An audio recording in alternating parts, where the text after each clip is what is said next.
Nifty ने 8वें दिन लगातार ग्रीन में क्लोजिंग दी है। क्या लगता है आप लोगों को कि निफ्टी आगे रैली कंटिन्यू करेगा? आपके जो भी लेवल्स हो आप कमेंट सेक्शन में पोस्ट कर सकते हैं।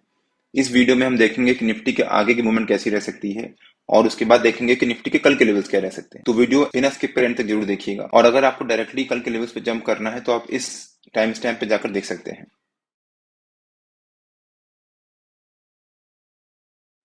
Hello friends, welcome to trade to spend. Nifty के डेली एनालिसिस के एक और वीडियो में आपका स्वागत है। होप आपने हमारा कल का वीडियो देखा होगा जिसमें हमने अपने आज के लेवल शेयर किए। हमने कहा था कि निफ्टी अगर एक फ्लैट ओपनिंग देता है और उसके बाद निफ्टी एक रेंज बनाता है अगर, तो हमें वेट करना चाहिए निफ्टी का उस रेंज को ब्रेकआउट देने का। और अगर निफ्टी जब उस रेंज का ब्रेकआउट देगा तब हो सकता है निफ्टी में एक रैली आएगी।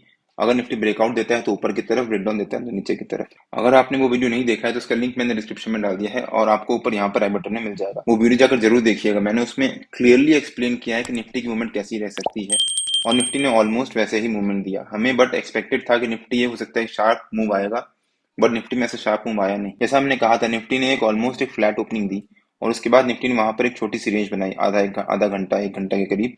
और उसके बाद निफ्टी ने हमारा जो ऊपर का रेजिस्टेंस था, हमारा नो ट्रेडिंग जोन का ऊपर का लेवल था 19434, निफ्टी ने वहां को ब्रेकआउट दिया।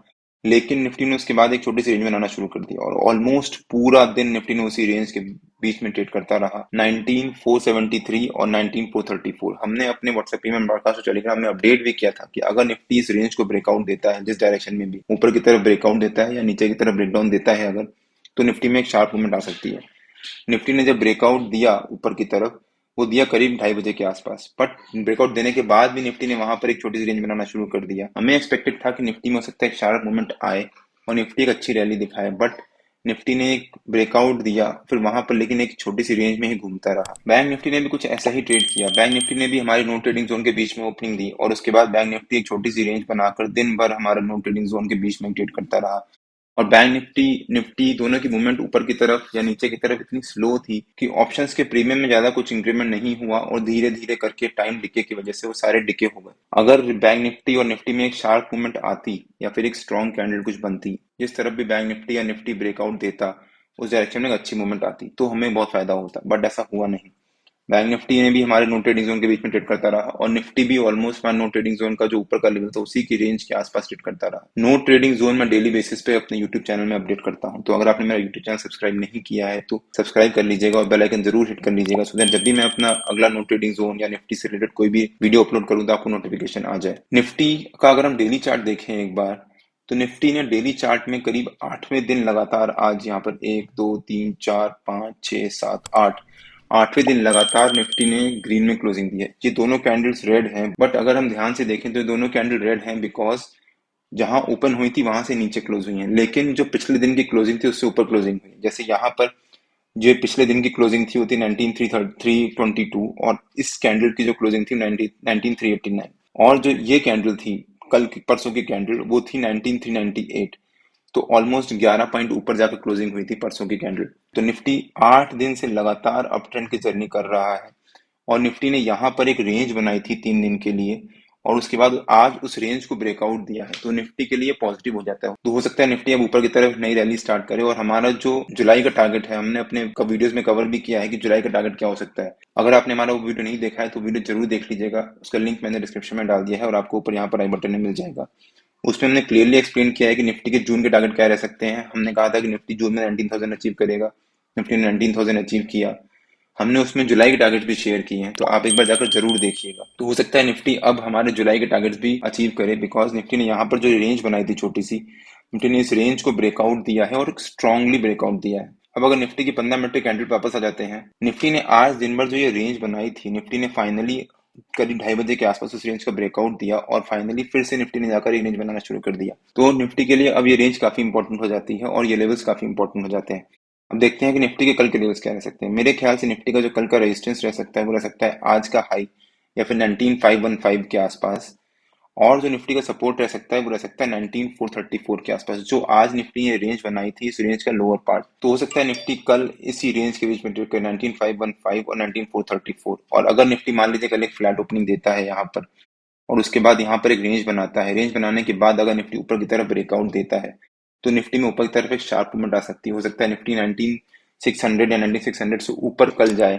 और अगर निफ्टी मान लीजिए एक रेंज बनाने के बाद नीचे की तरफ ब्रेकडाउन देता है और हमारा जो नीचे का सपोर्ट है 19434, हो सकता है निफ्टी यहाँ पर आकर थोड़ी देर फिर से ट्रेड करे और यहाँ पर एक रेंज बनाना शुरू कर दे, और उसके बाद करीब 1-2 घंटा रेंज बनाने के बाद निफ्टी हो सकता है वापस ऊपर की तरफ रिकवरी ले, और हमारा जो ये जोन है 19515 और 19434 उसी जोन के बीच में आउट करना शुरू कर दे। 19434 निफ्टी के लिए इंपॉर्टेंट क्यों हो जाता है? निफ्टी ने पिछले 2 दिन से, मतलब कल से भी और परसों दोनों दिन यहाँ पर 19434 के पास आकर निफ्टी ने काफी बार रेजिस्टेंस लिया, और आज भी निफ्टी ने जब इसको ब्रेक किया तब उसको ब्रेक करने के बाद भी निफ्टी उसी के आसपास घूमता रहा और वहां से सपोर्ट लेता रहा। तो निफ्टी के लिए 19434 एक काफी इंपॉर्टेंट लेवल हो जाता है। मैं अपने हर एक वीडियो में बोलता हूँ कि हम लोगों को जंप नहीं करना चाहिए, निफ्टी या बैंक निफ्टी या कोई भी स्टॉक हो, जब भी वो कोई एक रेंज बना रहा हो तो उसको रेंज बनाने दीजिए, उसको रेंज का ब्रेकआउट या ब्रेकडाउन करने दीजिए। जब वो ब्रेकआउट या ब्रेकडाउन करेगा उसके बाद हमें उसमें एंट्री करने की सोचनी चाहिए। अदरवाइज हम लोग हमेशा कॉल बाइंग, फिर उसको सेलिंग स्टॉप लॉस, फिर पुट बाइंग, उसको सेलिंग स्टॉप लॉस, उसी के पीछे फंस जाएंगे और हमारा सारा जितना भी कैपिटल है वो बर्बाद कर देंगे। तो हमेशा वेट करिए।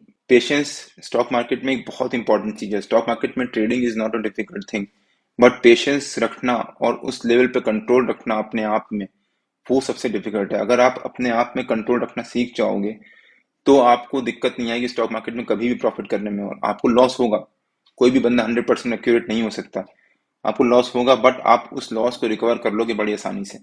तो निफ्टी मान लीजिए अगर एक गैप अप ओपनिंग देता है तो हमेशा आप ध्यान रखो, जब भी कोई भी स्टॉक या इंडेक्स कोई भी एक रेंज बना रहा हो उस रेंज को वेट करो ब्रेकआउट या ब्रेकडाउन देने का और तब उसमें एंट्री करो।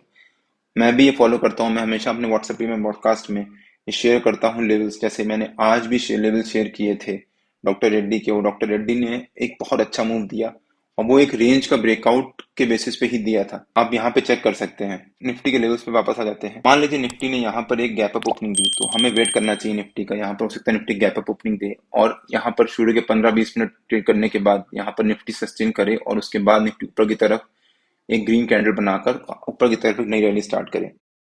और हो सकता है निफ्टी, अगर निफ्टी में मान लीजिए निफ्टी गैप अप ओपनिंग देता है यहाँ पर, क्योंकि जितने भी यहाँ पर कॉल बाय सेलर्स होंगे वो सेल करके दे होंगे, बिकॉज वो सोच रहे होंगे निफ्टी 8 दिन से एक अप ट्रेंड चल रहा है तो हो सकता है निफ्टी में अब नेगेटिव रैली आए, तो वो अपनी पोजीशन को सेल करने की कोशिश करेंगे अगर निफ्टी यहाँ पर आधा घंटा भी सस्टेन कर जाता है तो, क्योंकि उनमें नर्वसनेस आ जाएगी। ओवरऑल मार्केट एक पॉजिटिव ट्रेंड में है तो वो लोग बस इस एंटिसिपेशन में गए होंगे कि हो सकता है निफ्टी एक नेगेटिव ट्रेंड को दोबारा स्टार्ट करे, तो वो अपनी पोजीशन कैसे सेल करेंगे, जिस वजह से निफ्टी में एक शॉर्ट कवरिंग का एक फायदा भी हो सकता है। और अगर निफ्टी मान लीजिए यहाँ पर एक गैप अप ओपनिंग देने के बाद सस्टेन नहीं कर पाता, यहाँ से फॉल दिखाता है, तो हो सकता है निफ्टी वापस नीचे आए और 19434 के पास आकर ट्रेड करना शुरू कर दे।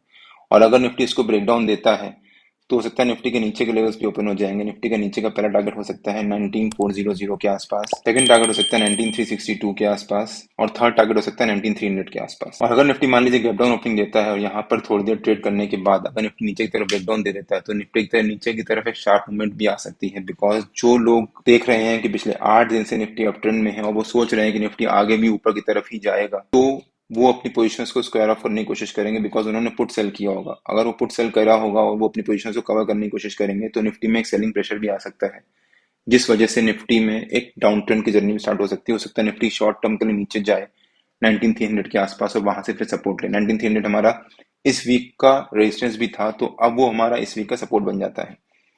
निफ्टी और बैंक निफ्टी के जो भी लेवल्स होते हैं वो डेली बेसिस पे मैं अपने टेलीग्राम चैनल में पोस्ट करता रहता हूँ।